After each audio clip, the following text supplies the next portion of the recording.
Shalom jemaat yang dikasihi Tuhan, bersyukur atas kemurahannya kita bisa bertemu lagi dan bersama-sama belajar akan firman-Nya.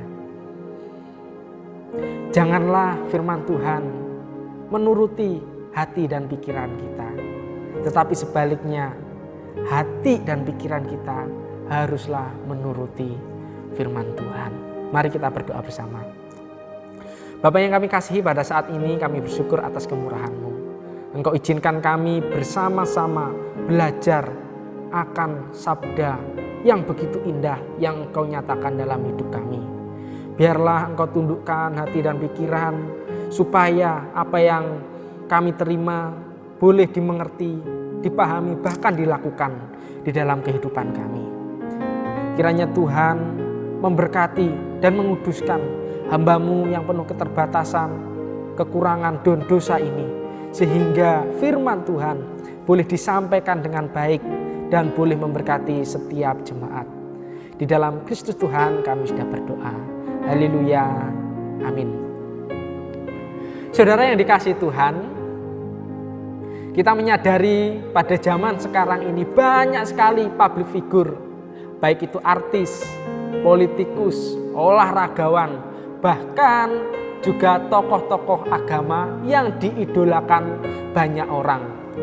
Fans atau pengikut ini rela melakukan segala sesuatu untuk bertemu, bahkan meniru setiap apa yang dilakukan oleh idolanya tersebut. Mungkin meniru kata-katanya, meniru pakaiannya, meniru tata rambutnya, bahkan sebagian orang rela untuk operasi plastik, mengeluarkan banyak biaya supaya sama dengan idolanya. Bagaimanakah dengan kehidupan kita sebagai orang Kristen? Siapakah idola, teladan, dan contoh yang harus kita ikuti? Tentunya Tuhan Yesus. Di mana Dia ketika lahir sampai meninggal tidak ada secercah cacat atau dosa yang pernah Dia lakukan di dalam kehidupannya. Dia merupakan figur yang cukup luar biasa dan membawa kehidupan yang lebih baik kepada orang-orang yang mengikuti keteladanan Yesus. Dan pada saat ini kita akan bersama-sama belajar mengenai satu tema, yaitu hidup di dalam Kristus. Hidup di dalam Kristus. Mari Bapak Ibu saya undang membaca di dalam Kolose pasal yang kedua ayat yang ke-6 sampai ayat yang ke-10. Kolose pasal yang kedua ayat yang ke-6 sampai ayat yang ke-10. Saya akan membacakannya bagi kita semua. Kamu telah menerima Kristus Yesus Tuhan kita, karena itu hendaklah hidupmu tetap di dalam Dia. Hendaklah kamu berakar di dalam Dia dan dibangun di atas Dia. Hendaklah kamu bertambah teguh dalam iman yang telah diajarkan kepadamu, dan hendaklah hatimu melimpah dengan syukur. 8. Hati-hatilah supaya jangan ada yang menawan kamu dengan filsafatnya yang kosong dan palsu menurut ajaran turun-temurun dan roh-roh dunia, tetapi tidak menurut Kristus. Sebab dalam Dialah berdiam secara jasmania seluruh kepenuhan kealahan, dan kamu telah dipenuhi di dalam Dia. Dialah kepala semua pemerintah dan penguasa. Bapak, Ibu, dan Saudara yang dikasihi Tuhan, bagaimanakah hidup di dalam Kristus? Yang pertama adalah kita harus berpusat di dalam Kristus itu sendiri. Berpusat di dalam Kristus itu sendiri. Ayat yang ke-6 dan yang ke-7. Surat Kolose adalah surat yang ditulis oleh Paulus ketika dia di penjara. Dan Paulus tidak pernah pergi ke jemaat yang ada di Kolose. Bagaimana dia bisa tahu jemaat ada di Kolose? Karena ada seorang yang rendah hati dan sangat mencintai Tuhan, namanya Epafras. Dan ketika dia datang, dia berbincang-bincang dengan Paulus pada saat itu, menceritakan bagaimana asal mula dan pertumbuhan dan kokohnya iman yang ada di jemaat Kolose pada saat itu. Saudara dan saudari yang dikasihi Tuhan, kita percaya dan kita meyakini ketika kita mendengarkan akan saudara-saudari kita yang juga memiliki iman dan serta memiliki pertumbuhan yang baik dalam kerohanian mereka, tentunya juga bersyukur. Dan pada saat itu karena ucapan syukur inilah Paulus menulis surat kepada jemaat yang ada di Kolose, dan dia mengatakan kepada mereka, kamu telah menerima Kristus Yesus Tuhan kita. Kata menerima dalam bahasa Yunaninya yaitu parelabete, berbentuk kata kerja indikatif aorist aktif, orang kedua jamak. Artinya kata ini adalah kata menerima dengan utuh dan merasuk di dalam dirinya, menerima dengan pikiran, ucapan, hati, dan tindakan. Tentunya menerima Kristus itu sendiri. Dan Paulus juga mengatakan hendaklah hidupmu tetap di dalam Dia. Mengapa Paulus mengatakan kelanjutan kalimat ini? Karena Paulus juga menyadari begitu banyak tantangan, ujian, cobaan yang harus dihadapi oleh jemaat Kolose tentang pengajaran-pengajaran yang kurang tepat, yang juga akan menyimpangkan iman mereka dari Kristus. Dan pada saat itu Paulus menuliskan dua metafora yang cukup luar biasa. Yang pertama adalah hidup di dalam Dia, yaitu berakar di dalam Dia, dan yang kedua dibangun di atas Dia. Berakar artinya kita adalah pohonnya dan Yesus adalah akarnya. Tidak mungkin pohon akan bertumbuh serta berbuah tanpa akar. Contohnya saja pohon pisang seperti itu. Sehingga kehidupan orang yang bisa bertumbuh berbuah adalah hidupnya ada di dalam Kristus. Dan ketika dia keluar dari Kristus itu, maka secara rohani bahkan secara duniawi ia juga akan mati. Dan yang kedua adalah dibangun di atas Dia. Artinya orang yang telah percaya kepada Kristus, dia mendasarkan keyakinannya, konsep pemikirannya adalah di dasar batu karang yang teguh ini. Sehingga ketika badai hidup ini datang, ketika banjir menerpa, ketika gelombang juga mengguncang, maka bangunan iman orang percaya tidak akan hancur. Tetapi sebaliknya, orang yang mendirikan bangunan imannya di atas pasir, maka akan rubuh dan hancur. Saudara yang dikasihi Tuhan, ada dua orang yang sebut saja si A dan si B. Mereka adalah mahasiswa Fakultas Kedokteran yang sama-sama masuk dan memiliki tujuan yang baik, memberikan pertolongan bagi orang-orang yang sakit. Dan si A ini adalah orang yang kaya, tetapi hidupnya tidak berpusat di dalam Kristus, bersenang-senang. Dan ketika di dalam proses pembelajarannya, dia cenderung ketika ada kesulitan-kesulitan, dia meminta orang lain untuk membantunya mengerjakan.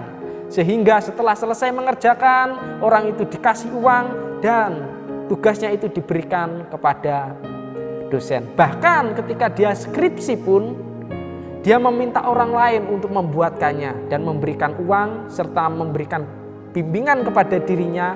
Setelah itu dia mempresentasikan ketika lulus berharap menjadi dokter. Kehidupan semasa kuliahnya banyak digunakan untuk bersenang-senang dan juga melakukan hal-hal yang tidak menunjang profesinya ke depan. Berbeda dengan orang yang disebut saja si B ini. Dia adalah orang yang biasa masuk fakultas kedokteran karena biaya siswa. Dia juga harus memenuhi kehidupannya dengan bekerja, mungkin menjual gorengan, menjual hal-hal yang lain, supaya apa? Kehidupannya cukup. Dan dia bekerja dengan sungguh-sungguh. Dan ketika dia lulus, dia mendapatkan juga kepuasan. Singkat kata, ada ujian untuk mendapatkan sertifikat praktek kedokteran pada saat itu. Si A ini kembali lagi menyogok, menyuap orang-orang yang akan mengujinya ini. Dan yang si B ini dia belajar tekun dan juga menjawabnya dengan baik pada saat itu. Sehingga keduanya lulus. Bapak Ibu yang dikasihi Tuhan, jikalau kita sakit, mungkin batuk, pilek, dan pusing, kemanakah kita akan pergi ke dokter? Contohnya ada pilihan dokter A dan si B ini. Tentunya jawaban kita adalah dokter si B, karena kita tahu latar belakang dan kemampuan serta kesungguhannya untuk menggapai cita-citanya dengan jujur, tulus. Tetapi ketika kita datang kepada dokter si A, ini pasti ragu. Ragunya kalau salah mendiagnosa. Kita datang batuk, pilek, dan juga pusing, biasa-biasa saja. Dan dia mengatakan, Bapak atau Ibu kena corona. Waduh, kita malah takut, saudara yang dikasihi Tuhan, seperti itu. Tetapi ketika kita datang kepada si B dan dia menjelaskan hanya batuk, pilek, dan pusing biasa saja karena mau terkena flu, mungkin kita akan mengalami ketenangan. Dan walaupun mereka atau si B ini mengatakan ibu terkena virus, kita juga akan tenang karena apa yang dia katakan adalah akurat. Demikianlah dengan kehidupan kita sebagai orang Kristen. Proses hidup mengikuti Tuhan tidaklah mudah. Harus banyak perjuangan, butuh melewati tantangan, butuh melewati ujian, dan juga melewati badai hidup. Tetapi kita percaya situasi dan kondisi yang tidak menentu ini akan membawa kehidupan kita semakin kuat, semakin kokoh, dan pada akhirnya kita bisa dipercaya karena kehidupan kita berpusat kepada Tuhan, menyatakan apa yang benar, menyatakan apa yang kurang berkenan juga di hadapan Tuhan, dan kehidupan kita boleh menjadi berkat bagi banyak orang ketika mereka datang dan melihat kehidupan kita meneladani pribadi yang sempurna, yaitu Yesus Kristus. Berpusatlah kepada Kristus. Dan yang kedua, bagaimana kita hidup di dalam Kristus. Yang kedua dikatakan berhati-hatilah tentang filsafat atau pengajaran kosong atau palsu. Sehingga pada ayat yang ke-9 Paulus mengatakan, hati-hatilah supaya janganlah ada yang menawan kamu dengan filsafatnya yang kosong dan palsu menurut ajaran turun-temurun dan roh-roh dunia, tetapi tidak menurut Kristus. Bapak, Ibu, dan saudara yang dikasihi Tuhan, filsafat yang kosong dan juga filsafat yang palsu ini ada dua penafsiran. Penafsiran yang pertama adalah filsafat atau ajaran yang diajarkan oleh orang Yahudi. Dan ini juga ada dua ajaran lagi dari orang Yahudi. Yang pertama adalah orang diselamatkan karena melakukan hukum Taurat dan tradisi Yahudi. Dan yang kedua adalah orang diselamatkan melakukan hukum Taurat dan tradisi Yahudi serta percaya kepada Kristus. Dan yang kedua penafsirannya adalah filsafat kosong atau palsu menurut filsafatnya orang Yunani. Dan pada saat itu yang ngetren di daerah kota Kolose adalah filsafat Gnostik yang juga memiliki dua ajaran. Yang pertama, mereka mengajarkan bahwa materi itu adalah jahat dan dosa, dan roh itu baik dan suci, sehingga orang yang mendapatkan kemuliaan, kehidupan abadi, dan kesucian adalah orang yang meninggalkan tubuhnya yang jahat ini, seperti daging yang kita miliki pada saat ini. Dan yang kedua adalah orang yang diselamatkan adalah orang-orang yang memiliki pengetahuan yang cukup banyak tentang kehidupan dan tentang moralitas. Tetapi orang-orang yang kurang pandai atau kurang memiliki pengetahuan, maka tidak akan diselamatkan. Sehingga orang-orang Kolose pada saat itu mengejar guru-guru, rela membayar uang dengan begitu banyak supaya mendapatkan ilmu pengetahuan yang banyak dan pada akhirnya mendapatkan keselamatan. Dan penafsiran yang tepat menurut konteks Kolose pasal 2 ayat yang ke-6 sampai ayat yang ke-10 ini ialah penafsiran yang kedua. Karena apa? Yang pertama, mayoritas jemaat yang ada di Kolose adalah orang-orang non-Yahudi. Dan yang kedua adalah mayoritas pengajaran yang ada di Kolose adalah filsafat Yunani yang cukup kental pada saat itu. Saudara yang dikasihi Tuhan, janganlah kita mengikuti filsafat-filsafat atau ajaran-ajaran yang kosong di dalam kehidupan kita. Dan pada saat ini mungkin kata-kata yang bagus, motivasi yang menggerakkan gairah semangat kita itu kadang-kadang belum tentu benar. Beberapa contoh, ada yang mengatakan kata-kata adalah doa. Bagi saya ini cukup kurang tepat. Karena apa? Doa itu adalah komunikasi kita dengan Tuhan. Dan Tuhan juga berkomunikasi dengan kita melalui firman-Nya. Jikalau saya ngobrol dengan seseorang bukan Tuhan, tentunya itu bukanlah suatu doa. Kita bisa katakan itu sharing, kita bisa katakan itu hanya percakapan dua orang atau lebih saja. Ini adalah filsafat yang kurang tepat bagi saya. Dan yang kedua adalah kedewasaan diukur dari usia. Kalimat ini apakah tepat? Bagi saya juga kurang tepat. Karena kedewasaan tidak diukur dari usia. Karena banyak yang memiliki usia yang begitu banyak, mohon maaf, dan rambutnya pun sudah mohon maaf putih, tetapi kehidupannya tidak bijaksana. Ada yang angkuh melakukan banyak dosa dan pelanggaran, serta tidak memberikan teladan yang baik bagi generasi-generasi di bawahnya. Tetapi kedewasaan yang sejati adalah kedewasaan yang dimana ia memiliki tanggung jawab dan memiliki bijaksanaan untuk memutuskan segala sesuatu.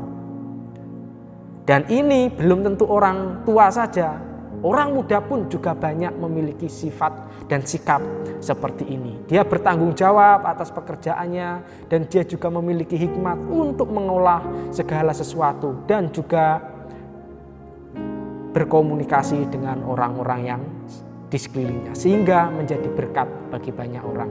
Dan yang terakhir yang juga dikatakan oleh seseorang yang dia mengalami kejahatan sehingga dia melakukan kejahatan balik kepada orang lain.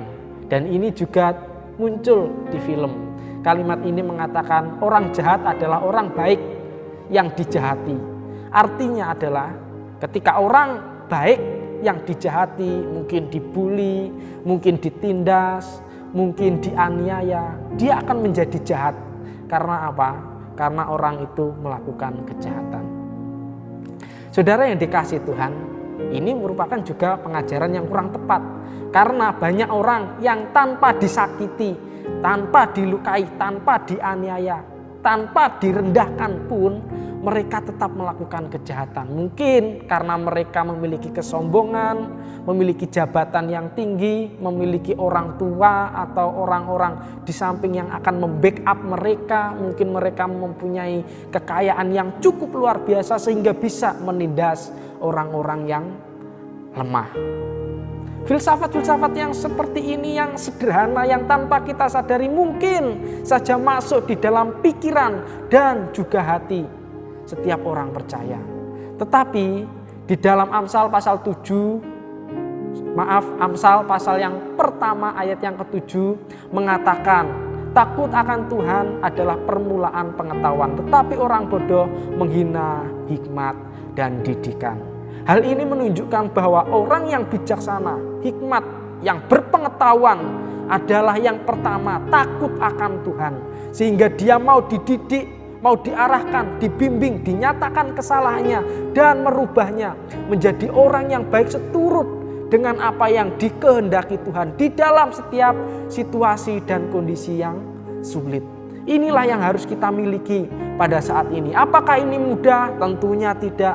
Karena dunia ini adalah dunia yang jahat, yang mengarahkan kita kepada hal-hal yang sementara. Tetapi pengetahuan akan Allah akan membawa kehidupan kita kepada kekekalan dan kehidupan kita menjadi berkat.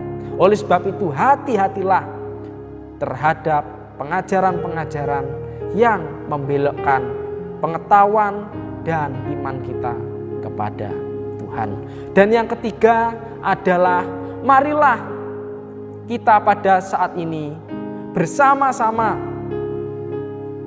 dipenuhi Kristus, atau kita dipenuhi Kristus. Ayat yang ke-9 dan 10. Paulus mengatakan, sebab dalam dialah berdiam secara jasmania seluruh kepenuhan kealahan.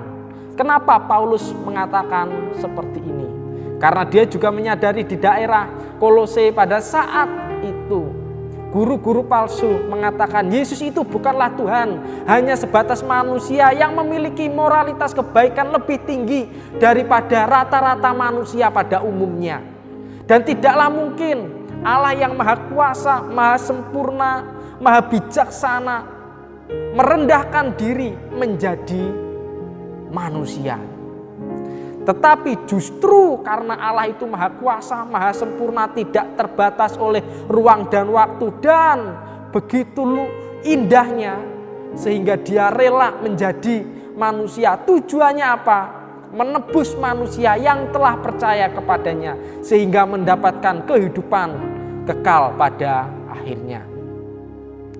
Dan dia juga ingin menjelaskan bahwa Yesus itu adalah 100% Allah dan 100% manusia.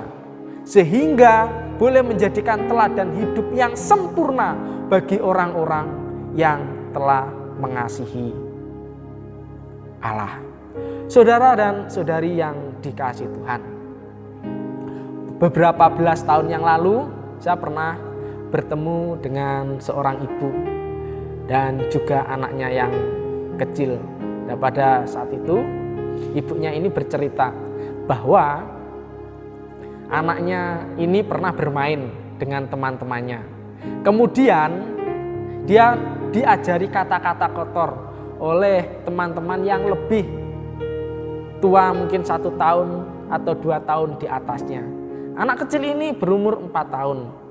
Dan kata kotor ini sudah melekat di dalam pikirannya. Setelah bermain dan pulang menemui ibunya, dia mengucapkan kata ini kepada ibu yang dia temui.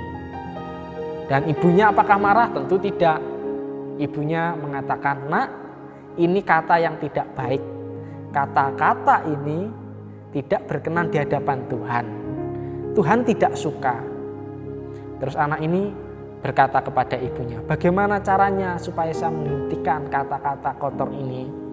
"Tutup mulutmu ketika akan berkata-kata tidak baik." "Iya, Bu," seperti itu. Setelah itu besoknya dia main dengan teman-temannya. Dan teman-temannya ini mengajaknya berkata-kata kotor lagi. Tetapi ketika anak ini mau berkata yang tidak baik, dia menutup mulutnya. Diajak lagi menutup mulutnya. Dan pada akhirnya dia tidak berkata kotor lagi. Kenapa dia melakukan dan menuruti perintah ibunya tersebut? Yang pertama, dia percaya kepadanya. Dan yang kedua, apa yang dikatakan ibunya pasti baik, pasti benar. Dan yang ketiga, apa yang dimintakan oleh ibunya itu berguna bagi dirinya. Demikianlah dengan kehidupan kita sebagai orang percaya pada saat ini. Firman Tuhan ini seperti ibu kita. Allah itu, yaitu Yesus, adalah seperti si ibu anak kecil ini yang terus memimpin, membimbing, mengarahkan, menasihati, menegur, dan juga memperbaiki hal-hal yang buruk di dalam kehidupan orang-orang percaya.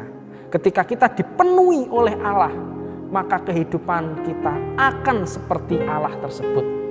Dan kehidupan kita semakin lama memuliakan nama Tuhan. Hiduplah di dalam Kristus, maka Kristus hidup di dalam kita. Seperti udara yang tinggal di dalam tubuh kita, dan kita juga ditinggal di dalam udara.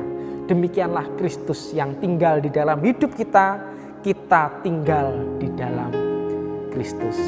Hiduplah di dalam Tuhan, maka hidup kita tentunya berpusat di dalam Kristus, berhati-hati di dalam filsafat-filsafat yang kosong, dan hidup kita dipenuhi oleh Kristus itu sendiri.